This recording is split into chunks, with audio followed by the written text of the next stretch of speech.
professional rallying.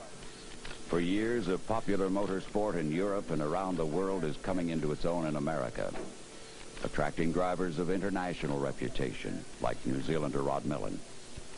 It's driving flat out, over every conceivable road condition. Truly a test of endurance, performance, and durability for both drivers and the equipment they use. It's a test against the elements and against time.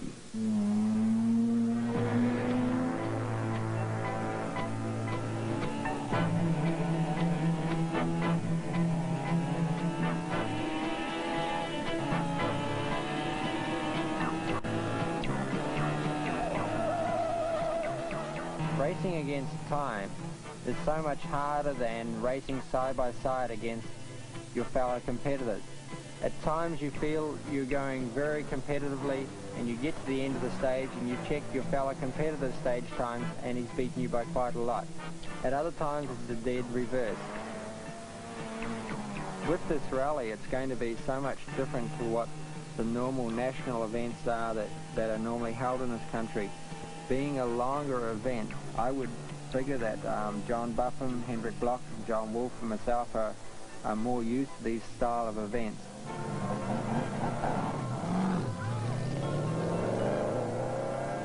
John Buffum has got to be the main competitor to beat in this event. His experience in American rallying is the best of anybody's.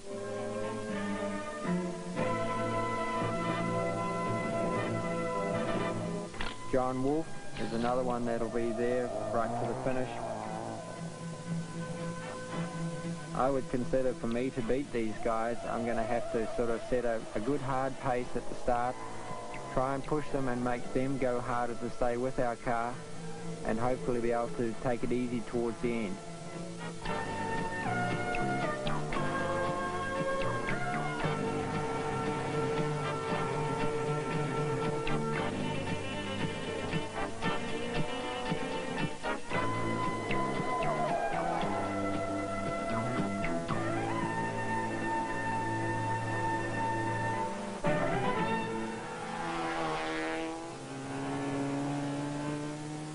Rallying in USA is so much different to rallying in Europe. In Europe we get a chance to practice the roads and go several times. The navigator normally reads out notes that we make during our practice so that when it comes to the event we're very well tuned into the style of event we're going to be running.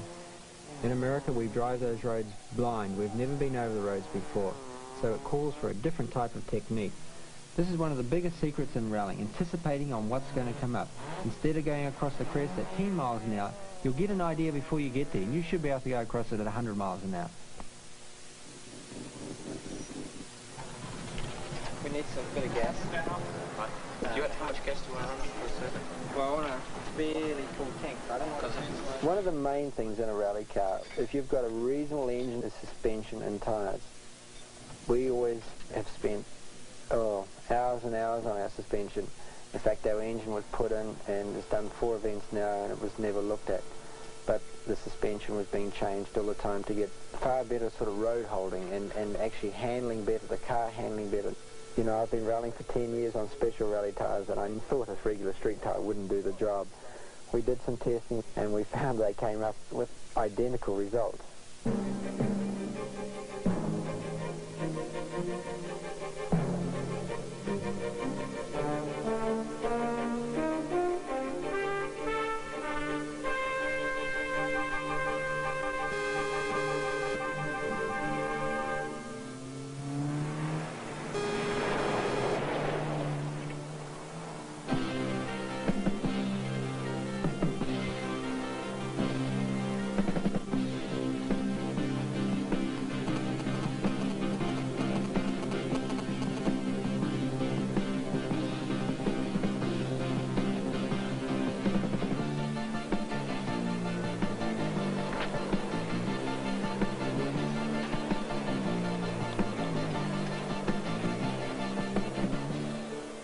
John Wolf has had also had some problems and is back a bit, but I'd say he'll be slowly moving up through the field. What are you going to do on the next stage? Instructions on the next stage? Try to beat you without trying. Yeah, I see. Did you get much snow in that last stage? No.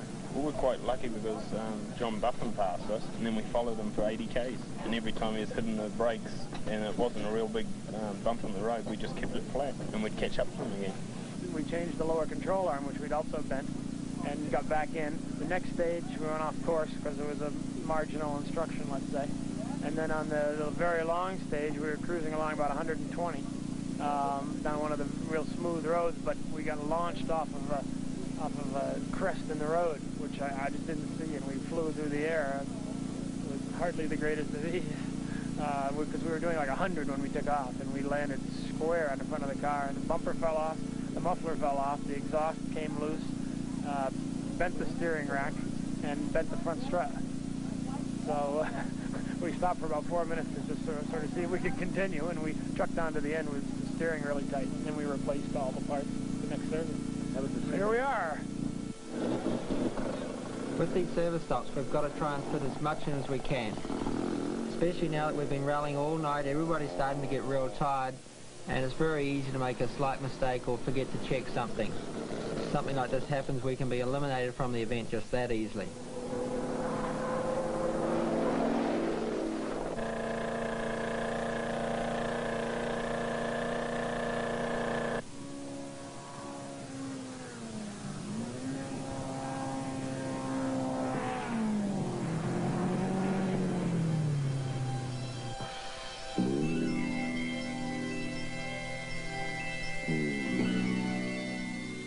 It's just a matter of knowing what to do, you know, in all these different conditions that you come across, you learn something new all the time. And some of the more experienced drivers, guys that are, you know, 10 years older than myself, have got all that knowledge stored away, so to speak, you know, their little wee computer. And when they come across that tricky turn again, they've been there before, they've got themselves out of it, and they can get themselves out of it again, you know. So, you know, rallying, that's where it's so much different to other forms of road racing. It's experience on all these different types of terrain, different types of corners, everything like that. And it takes several years to gain this sort of background knowledge of how to get yourself out of a really tricky situation at times.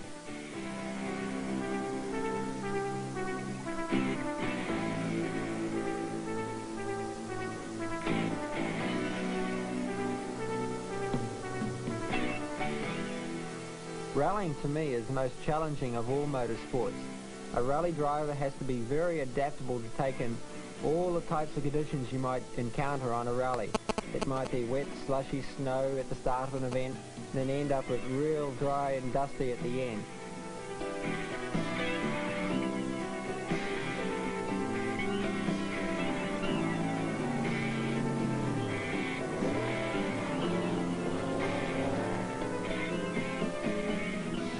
Last year I must have lost, I think, 4 rallies through flat tyres. During the season we had approximately 30 flat tyres, and we were running special rally tyres. Okay, I got a lot of practice at changing flat tyres, but I don't really think that's what I'm there for.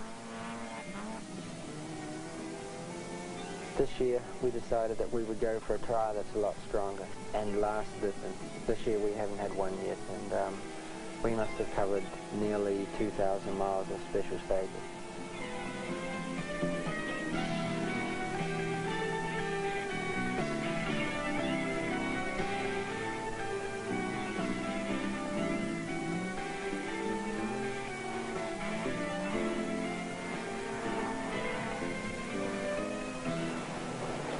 Well, now that we're lying in second place and only a couple of minutes down from John Buffum, it's a good position to be at halfway through this rally. When you're going up the side of the cliff on the navigator side, on the outside as you slide around the corners, it somehow feels better to the driver than when the driver's side is on the outside with the cliff, maybe a quarter mile. When your side's on the outside, you go slower? Yeah, I go a little bit slower around those corners. Well, I never look at a road being dangerous, whether it's got a 2-foot drop-off into a ditch or a 2,000-foot drop-off into a ditch. Doesn't really make any difference. You drive to what you see on the road, and that's it. There's 10 cars stuck in back there. Somebody can take that off. There's 10 cars stuck back in that sand wash. And we came down, and a couple of them pointed us the right way. We came out Van Nuchter, and they're all in the middle, and I made another decision, went up sort of over a mound, up over one of these berms, up onto the road, and back down, and luckily shot across the sand wash the other way or right through. Rod left before. He headed back to service, got halfway there, and realized that he didn't think he could find it, came back and took off. So he's got no gas, no tire change, plus he had a short service, if you can call it, not even a service. Block knows all the facts. He had the opportunity to go back. It seems like the difference will be whether they can take a long service or take a. Where is this? I know what I'm wondering is Millen going to run out of gas? We don't know.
A co-driver is real important to a successful rally team. If he doesn't tell me how much fuel we've got on board or doesn't give me the right directions, we're in deep trouble. Looks like there's a bit of a gap on that left-hand side of him. No, I'm going on the right. No, I'll go left.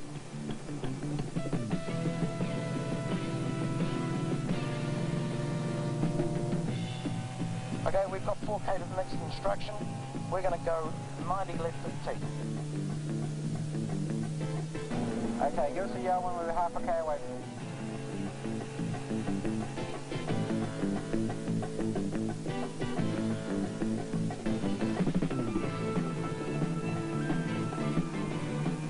Ninety left should be coming up, 0.5, 4, 3, I got it.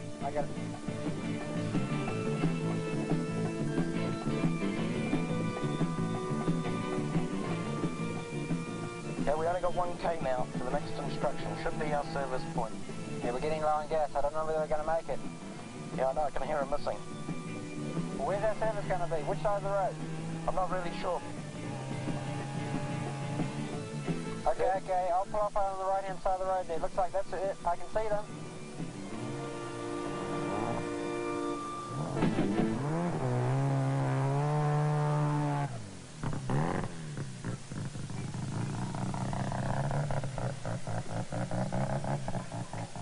We're going to go as hard as we can now. The only way we can beat them is start catching them in stages. Buffin's had problems and has had to stop for repairs and that new front suspension, so it's dropped maybe 30 minutes.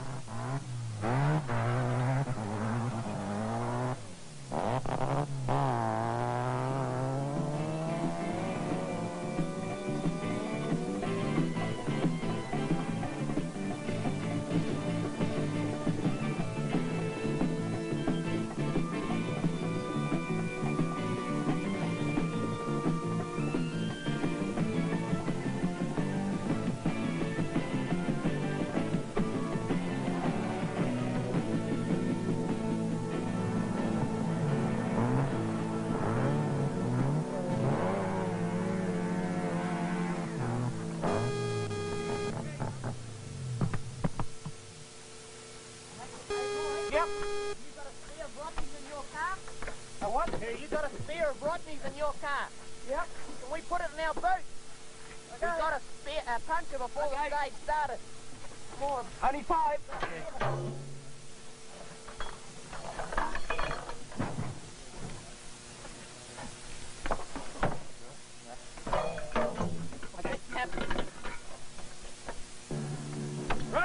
Thank you.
After 4 days and nearly 2,000 miles of day and night driving on hard surfaces, dirt, sand, mud, and snow, John Wolfe finished first, Rod Millen second, and even with all his mechanical problems, John Buffum still finished fourth. All three were on regular street tires, BFG's TA high-tech radials.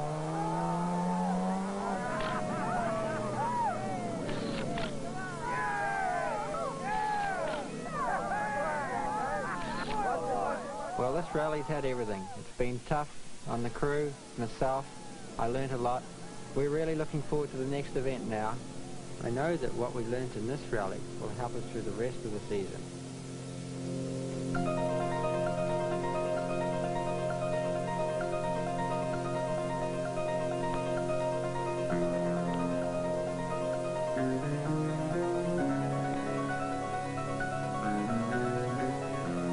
In road rallying, the real race is the race against time. But finishing is important too. And during the 1980 season, the tires that stood the test speak for themselves.